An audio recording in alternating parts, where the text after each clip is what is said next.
Hi guys, நான் உங்கள் active smile. இப்போ நம்ம என்ன படம் ரிவ்யூ பார்க்க போறோம்னா யூத் படம் ரிவ்யூ பார்க்க போறோம். அவனை கெட்ட பசங்களோட எல்லாம் சேர விடாதீங்க. என் பையன் ஐயே சாவா மயிரா. இனிமே உங்க கவனம் முழுக்க படிப்புல மட்டும்தான் இருக்கணும். ஆனா எனக்கு என் மைண்ட்ல ஓடுறதெல்லாம் ஒரே ஒரு விஷயம் தான், லவ் லவ் லவ். இந்த படத்தை திரைப்படம் வந்து இயக்குனர் வந்து அவர் தான். யாருன்னா கருணாஸ் பையன் தான், கிணறு அவர் பேரு, நான் வச்சுக்கிறேன். ஓகேவா, அவர் தான் வந்து டைரக்ட் பண்ணியிருக்காரு, அவரே நடிச்சிருக்காரு. அவர் நடிப்பு முதல்ல சொல்லிடுறேன். ஓகேவா, எந்த இடத்துலையும் சூப்பர், எல்லா இடத்துலையும் சூப்பராக நடிச்சிருக்காரு. எமோஷன் எப்படி ஆகுறது, லவ் எப்படி ஆகுறது, ஒரு குழந்தரமா எப்படி இருக்குது, ஒரு அம்மா அப்பாட்ட எப்படி இருக்குன்னு, பசங்களோட எப்படி இருக்குன்னு, ரியாக்ஷன் எப்படி, திடீர்னு ஒரு கோவங்கள் எப்படி வருது, எல்லா ரியாக்ஷனுமே ஹீரோ நடிச்சிருக்காரு. இந்த காலகட்டத்திலலாம் வந்து பார்த்தீங்கன்னா ஒரு படம்னா வந்து எனக்கு ஒரு 5 ஃபைட்டு வேணும், 5 சாங் வேணும், நான் என்ட்ரன்ஸ் பக்காவா ஆகணும் அப்படி எதிர்பார்ப்பாங்க. அந்த எதிர்பார்ப்புலாம் அதில் இல்லாம சூப்பரா இந்த படம் அமைஞ்சிச்சு. வந்து எனக்கு ரொம்ப ஒரு ஹாப்பியா இருந்துச்சு. சூப்பரா நடிச்சிருந்தான்னு சொல்லலாம். ஒவ்வொரு கேரக்டருக்கும் சூப்பரா பண்ணியிருந்தேன். அதெல்லாம் இல்லாம இயல்பா நம்ம எப்படி இருப்போம் வாழ்க்கையில அந்த மாதிரி நடிச்சிருக்காரு. இந்த படத்துல கதை காலத்தை முதல்ல பார்த்துடலாம். மற்ற அப்படி லாஸ்ட்ல சுரேஷன் பேசலாம். ஃபர்ஸ்ட் வந்து என்ன பார்த்தீங்கன்னா, ஹீரோ வந்து ஒரு ஸ்கூல் படிக்கிறாரு, 12வது படிக்கிறாரு. அவங்களுக்கு அப்பா அம்மா இருக்கிறாங்க. ஓகேவா, அப்பாவுக்கு என்ன கேரக்டர்னு பார்த்தீங்கன்னா, அப்பா வந்து ஏற்கனவே வந்து லவ் ஃபெயிலியர். அது என்ன ஃபெயிலியர்னா, டெய்லி நைட்ல சரக்கை போட்டுட்டு ஒரு மாதிரியா பேசிட்டு இருப்பாரு. அது பையனுக்கும் அப்பாவுக்கும் பிடிக்காது. ஆக்சுவலா அது ஒரு கட்டமா போயிட்டு இருக்கும். பையன் வந்து படிப்புல வந்து கான்செப்டே செலுத்த மாட்டான், படிக்கவே மாட்டான். அம்மாக்காரங்க வந்து என்ன செய்வாங்க, எப்பயாச்சும் என் புள்ள படிக்க சொல்லிட்டு பக்தியா சாமிலாம் கும்பிட்டு நல்லா படிக்கணும்னு நினைச்சிட்டு இருப்பாங்க. ஆனா அந்த பையன் வந்து படிக்க மாட்டான். அவனுக்கு வந்து ஸ்கூல்ல வந்து எப்படியாச்சும் நம்ம லவ் பண்ணிடணும் அப்படிங்கிற மாதிரி தான் இருப்பான். அப்படி லவ்ல தான் அவன் இன்ட்ரெஸ்டா இருப்பான். இங்க அம்மா என்ன நினைப்பாங்க, என் பிள்ளை நல்லா படிக்க அனுப்பணும் அப்படின்னு நினைப்பாங்க. அப்பா நினைப்பாரு, தருதலே சுத்துது, இது ஒழுங்கா இருக்க மாட்டேங்குது, இது ஒழுங்கா வரணும் அப்படிங்கிற மாதிரி நல்லா படிக்கணும் அப்படி சொல்லிட்டு இருப்பாங்க. ரேங்க்லாம் வந்து பாஸ் ஆகிடுவான். பட் ஏன்னா வந்து கம்மியாக இருப்போம், மார்க்லாம் அந்த மாதிரியா இருக்கும். அப்படி சொல்லிட்டு இருப்பாங்க. ஒரு கட்டத்தில் ஒரு சரியான ஒரு சீன் ஒன்று இருக்குங்க. ஒரு அம்மாவுக்கும் அப்பாவுக்கும் ஒரு சென்டிமெண்ட் ஒரு சீன் ஒன்று இருக்குது. நீங்கள் படம் பாருங்க தெரியும். அந்த ஒய்ஃபோட அண்ணனுக்கு வீட்டுக்கு குடி போடுவாங்க. அந்த ஃபங்க்ஷனுக்கு போவாங்க. போயிட்டு வரும்போது அவங்க அம்மா எமோஷன் ஆகிடுவாங்க, அவரும் எமோஷன் ஆகிடுவார். மாற்றி பேசும்போது காம்ப்ரமைஸ் ஆவாங்க. அங்கே நான் அந்த இடத்துல நான் அழுதுட்டேன். பயங்கரமாக எனக்கு கண்ணீர் வந்துருச்சு. அந்த மாதிரி இருந்துச்சு. ஹீரோக்கு வந்து அது ஸ்கூல் படிக்கும் போது அழகான ஒரு லவ் ஒன்று மாட்டோம். சூப்பராக லவ் கிளிக் ஆகிடும். அது நீங்கள் படம் பாருங்க, சூப்பராக இருக்கும். லவ் கிளிக் ஆகிட்டு 2 பேருமே வந்து ட்வின்ஸாக லவ் பண்ணிட்டு வருவாங்க. ஒரு கட்டத்தில் பார்த்தீங்கன்னா, இந்த லவ் பண்ணுற பொண்ணு வந்து இன்னொருத்தவன் விரும்பிட்டு இருப்பான். ஓகேவா, அவன் விரும்புகிறவன் அவனுக்கு ஒரு ஜோடி இருக்கும், இன்னொருத்தவன் விரும்புகிறவனுக்கு இன்னொரு ஜோடி இருக்கும். இந்த மாதிரி இருக்கும்போது அந்த வில்லின்னு ஒரு படத்தில் ரொம்ப ஸ்ட்ராங்காக இருக்காங்க, எல்லா பற்றியும் சொல்லுவார் ரிவ்யூவில். அதே மாதிரி இதில் ஒரு வில்லி வரா. எப்படின்னா, அந்த ஹீரோ லவ் பண்ணுற பொண்ணை வந்து கெடுத்து விட்டா தான் அவன் இன்னொருத்த லவ் பண்ணுவான். அப்போ சக்ஸஸாக நான் லவ் பண்ணலாம் அப்படிங்கிற மாதிரி அந்த பொண்ணு பிளான் பண்ணோம். நம்ம கதையும் அப்படிதான் இருக்குது. அது வேற மாதிரி வச்சுங்களா, இது வேற மாதிரி. அப்படி இருக்கிற சமயத்தில் இந்த பொண்ணு கெடுக்கிறதுக்கு முயற்சியும் அப்படியே அந்த லவ் போயிட்டு இருக்கும். ஒரு கட்டத்தில் அந்த ஹீரோயின் என்ன சொல்லுவாங்கன்னா, நான் வந்து ஃபர்ஸ்ட் ஹீரோயின் நான் வந்து வெளியூர் போய்டுவேன், நம்ம முதல்ல பார்க்க வருவோம் அப்படின்னு சொல்லி ஒரு ஏங்கிடுவார். இடையில இன்னொரு லவ் வந்துடும். அந்த லவ் வந்தோடனே அந்த லவ் வந்து இவர் தேடி போய் பொண்ணு லவ் கிடைக்கிது. அது அப்புறமேல கஷ்டப்பட்டு லவ் சக்ஸஸ் பண்ணுவார்.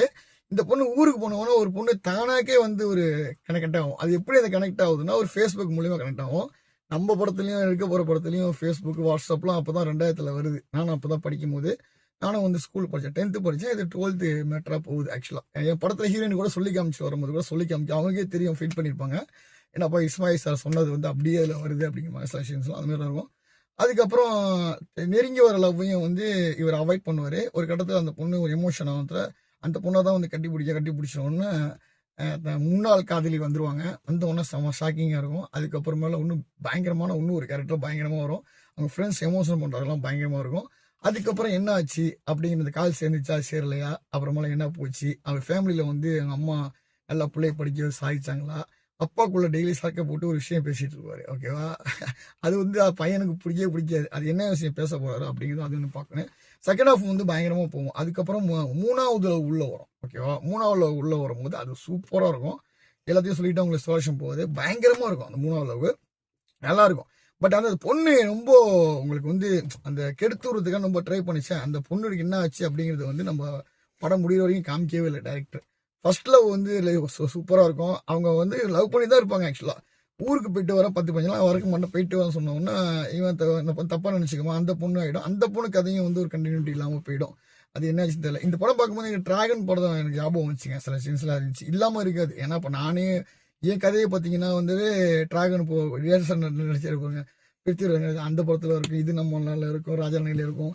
இந்த படத்துல ட்ரையல் பார்க்கும்போது ஒரு ஸ்கூல் சம்மந்தம் சொல்லிட்டாங்க. அதனால வந்து ஸ்கூல் போர்ஷன்ல வந்து கண்டிப்பா நம்ம வந்து கொஞ்சமாச்சும் நம்ம ஒரு சாரல் இருக்குன்னு பார்த்தா இது 3 லவ் தான் இருக்கு. நம்மகிட்ட நிறைய லவ் இருக்கு. உங்களுக்கு இப்போ இன்னும் சரியா புரியலன்னா நான் வந்து இன்டோர் ரிவ்யூல சொல்லியிருப்பேன். கண்டிப்பா பாருங்க நம்ம லவ் பத்தி. அது படமா போகுது. அது நம்ம பண்ண போறோம் வச்சுங்களேன். இந்த படம் இதுதான். அதுக்கப்புறம் என்ன ஆச்சு, ஹீரோ வந்து என்ன பண்ணாரு, செகண்ட் ஹாஃப்லாம் நான் நம்ம அழுதுட்டேன். ஓகேவா, ஒரு அப்பாவா பார்த்தேன். இப்போ எனக்கு வந்து 2 பையன் இருக்கிறான். என் பையனும் இந்த மாதிரி தான் இருக்கிறான் ஆக்சுவலா. நான் சொல் பேச்சு கேட்காத தான் இருக்கிறாப்ல. சில எல்லாமே யூத்தில் அப்படிதான் இருப்பாங்க, அப்படிதான் இருக்காங்க. பட்டா தான் தெரியுமாங்களா, அந்த மாதிரி தான் இருக்கு. ஒரு அப்பனா இருந்த படம் பார்க்கும்போது எனக்கு கண்ணில் தண்ணி தான் வருது. எல்லா சீனுமே அழுதுட்டேன் நான். கிளைமேக்ஸ்ல அப்படி கண்ணு கசங்குது, லவ் சீன்ல கண்ணு கொட்டுது, அப்படி பயங்கரமான ஃபீல் பண்ணிட்டேன். எனக்குள்ள நான் 10th படிக்கும் போது 8th படிக்கும் போது நான் எப்படி இருந்தனோ அதுல வந்து நிறைய லவ்லாம் இருக்குன்னு சொல்லிட்டேன். உங்களுக்கு ஏகப்பட்ட இது 3 லவ் ஏகப்பட்ட லவ் இருக்குது. நம்ம எல்லாமே நம்ம ஃபர்ஸ்ட் ஹாப்ல சொல்ல தான் போறோம் என் கதையில. அப்போ சொல்லும் போது எனக்கு எமோஷன் ஆயிடுச்சு. என் கதை அப்படி மாதிரி ஃபீல் ஆயிடுச்சு. எனக்கு கண்ணில் தண்ணி வர மாதிரி ஆயிடுச்சு. அங்க அப்பா சொன்ன அந்த இந்த சுராஜ் நடிச்ச கேரக்டருக்கு பாருங்க, அவருக்கு கும்பிடு போடுறான், சூப்பராக நடிச்சிருந்தாரு. அதே மாதிரியே நான் வந்து ராஜபாளையத்துல சம்பத் அவர்கள் வந்து நடிக்க போறாங்க. அதே மாதிரி இந்த படத்துல வந்து ஹீரோவா அந்த கூட்டாளி நல்லா குண்டா ஒரு பையன் இருப்பான். அப்புறம் இன்னொரு பையன் இருப்பான். நல்லா பண்ணியிருந்தாங்க ஆக்சுவலா. அது குண்டா இருக்கிற மாதிரி நான் வந்து என்ன பிளான் பண்ணேன், நம்ம மாதேஷ் நம்ம ட்ரை பண்ணியிருந்தோம். இன்ட்ரோல வந்துருப்பா பாரு படம் பார்க்கறதுக்கு. அவர் நம்ம கேமரா அசிஸ்டன்ட் ஒர்க் பண்றாப்புல பிக் படத்துல. அந்த பையனை வச்சுலாம் பிளான் பண்ணிக்கிறேன். அப்புறம் லோகேஷ், அவரு லோகேஷ் கனகராஜ் மாதிரியே ஒருத்தர் வருவார். அது நீ படம் பார்க்கும்போது தெரியும். அந்த லவ் சொன்ன பாயிண்ட்ல அது வரும். அப்போ போனஸ் நம்ம கூட இருப்பார். அவர் குண்டா தான் இருப்பார். நான் சொல்லி அந்த போனஸ் என் படத்தை நடிச்சேன். முந்தாண்டு கூட என் ஸ்கிரிப்ட் ரெடி பண்ண ஸ்டார்ட் பண்ண போறேன், நீ வான்னு சொல்லியிருந்தேன். நீ அந்த படத்துல நடிக்கிற அப்படின்னு சரின்ற காப்புல நான் நினைச்சதெல்லாம் அந்த கற்பனையா வருது, சில விஷயங்கள்லாம் வருது. பிரச்சனை இல்லை, வந்தாலும் நம்ம வந்து எடுக்க போறது தான். அது பக்காவாக நான் படம். அப்புறமெல்லாம் என்ன ஆச்சு அப்படிங்கிறது தான். நல்ல எமோஷன் நினைச்சு நல்ல கண்ணீர் கொட்டுனுச்சு. நீங்க அழுதுட்டேன், ஒவ்வொரு சீனுமே அழுதுட்டேன். சீக்கிரம் இடத்துல சிரிச்சேன், செம்ம என்ஜாய் பண்ணேன். இந்த ரம்ஜான் போய் எல்லாம் மஞ்சள்லாம் முடிச்சுட்டு மறுநாள் போய் எல்லாரும் போய் தேட்டரில் படத்தை பாருங்க, ஃபேமிலியாக பாருங்க. உங்க பிள்ளைகளை அழைச்சிட்டு போங்க, 10th படிக்கிற பிள்ளைய அழைச்சிட்டு போங்க, 10th படிக்கிற பிள்ளைய அழைச்சிட்டு போங்க. ஜீவரா சொல்லியே ஒன்று ஓகேவா. இந்த படத்தை வந்து தூக்கி நிற்கிறாருன்னா ஜீவரா சொல்லலாம். சாங்ஸ் வந்து சூப்பராக இருந்துச்சு. பேக்ரவுண்ட் மியூசிக்கு, அந்த பிஜிஎம் எல்லாமே சூப்பராக தாறுமாறாக இருந்துச்சு. ஜீவராஜுக்கு ஒரு நன்றி. ஏன்னா ₹1 காசு வாங்காம அவருக்கு இந்த படத்தை பண்ணி கொடுத்துருக்காரு. ரொம்ப சந்தோஷம். அதே மாதிரி இந்த 3 ஹீரோயினை ஒத்துட்டு வந்தது வந்து இந்த கருணாஸ் பையனுக்கு வந்து டைரக்டருக்கு கிணறு அவர்களுக்கு வந்து வந்தது ரொம்ப நன்றி. ஏன்னா சொல்றேன், இப்போ நானும் ட்ரை பண்ணிட்டு இருக்கேன். ஒரு ஹீரோயின் கிடைச்சிட்டாங்க, இன்னும் 2 ஹீரோயின் ட்ரை பண்ணிட்டு இருக்கேன். மொத்தம் 3 ஹீரோயின். அவங்க பொண்ண மாதிரியே எனக்கு படத்துல 3 ஹீரோயின் தான். என் படம் வெற்றியடைய ஹீரோயின் வேண்டிங்க, நானே வேண்டிக்கிறேன். கண்டிப்பா யூத் படத்தை நிறைய பத்தி பேசிட்டே போகலாம். நிறைய பேசியாச்சு, தேட்டர் போறதுக்கு முன்னாடி பேசியாச்சு. அதுக்கப்புறமேல இப்போ இன்ட்ரோல் பிளாக்லயும் நிறைய பேசிட்டேன், பாதி படத்தை பத்தி பேசிட்டேன். அதனால வந்து நல்ல படம். ஒரு பாருங்க. ஃபர்ஸ்ட் ஹாப் நான் பார்க்கும்போது கொஞ்சம் ரொம்ப ஸ்லோவாயிடுச்சு படம். என்னடா இது இப்படி போகுது, இது சக்சஸ் ஆகிடுமா, என்னடா ஸ்லோவா இருக்க மாதிரி இருக்கு, ஆடியன்ஸ்லாம் கம்மூன் இருக்காங்க பார்த்தா. அப்படியே கொஞ்சமா சூடு பிடிச்சி இன்ட்ரோல் வந்து அடுத்து என்னடா இன்ட்ரோல் வரப்போகுது அப்படின்னு ஆயிடுச்சு. பக்காவாயிடுச்சு. அதுக்கப்புறம் செகண்ட் ஹாஃப் வந்து என்ன தேவைகளோ கரெக்டாக வச்சிருந்தாங்க. அந்த அம்மாவோட எமோஷன் வந்து சூப்பராக இருந்துச்சு. அந்த தாயா நடிச்சவங்க வந்து சூப்பராக பண்ணியிருந்தாங்க. அவங்க அருமையான கேரக்டரு. அவங்க வந்து நல்லா நடிப்பு வந்து சூப்பர் நடிப்பாங்க. அவங்க எந்த ஒரு இடத்துலையும் வந்து குறை சொல்ல முடியாது. நளினி அம்மா நினைக்கிறேன், நளினி. ஓகே, அவ்வளோதான் அவங்க பேர். நளினியா இல்லை தேவதேசி சூப்பர். தேவதேசியில் நான் ஒரு முருகா வள்ளியோட உருவத்தை வந்து போலீஸா இருப்பாங்க. தேவதேசி நடிச்சிருக்கேன். என்ன எங்களுக்கு திருவாங்க. நான் வந்து சிங்கப்புலி ஒரு டீம் ஓமில்ல சுத்திட்டு இருப்பாங்க. நாங்க வந்து பார்த்தீங்கன்னா ஜானு விஜய் கூட ஓமில்ல சுத்திட்டு இருப்போம். அதில் நான் சும்மா வந்தாங்கன்னா ஓட்டுவேன், ஓமனி ஓட்டுவேன்.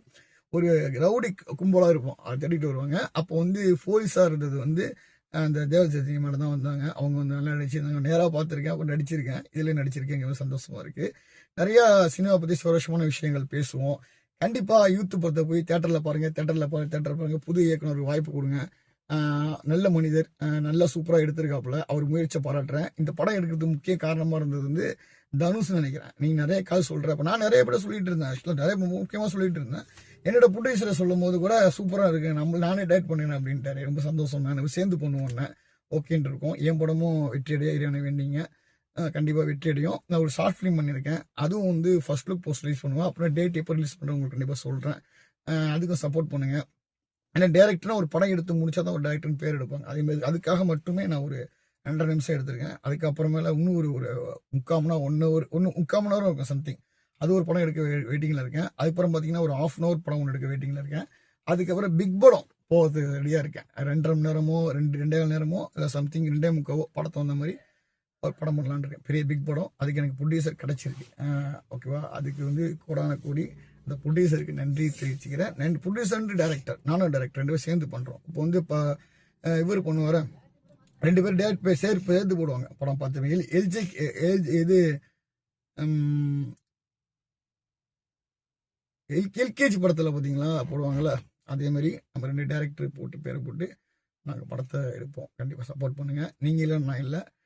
நிறைய போயிடுச்சு. ஒரு 8 நிமிஷம் 4 நிமிஷம் 6 நிமிஷம் பார்க்கலாம். ஆக்சுவலாக சினிமா பற்றி நம்ம பேசிக்கிட்டே இருப்போம். இப்போ 10 நிமிஷம் தாண்டி போயிடுச்சு வீடியோ. 10-30 போயிடுச்சு. ஓகே, கண்டிப்பாக யூத் பற்றி ரிவ்யூ சொல்லியிருக்கேன். ஒரு பிடிச்ச லைக் பண்ணி ஷேர் சப்ஸ்கிரைப் பண்ணுங்கள். இன்னொரு நல்ல வீடியோ சந்திக்கிற வீடியோ உங்களை ஆர்டிஸ்ட் பாய்.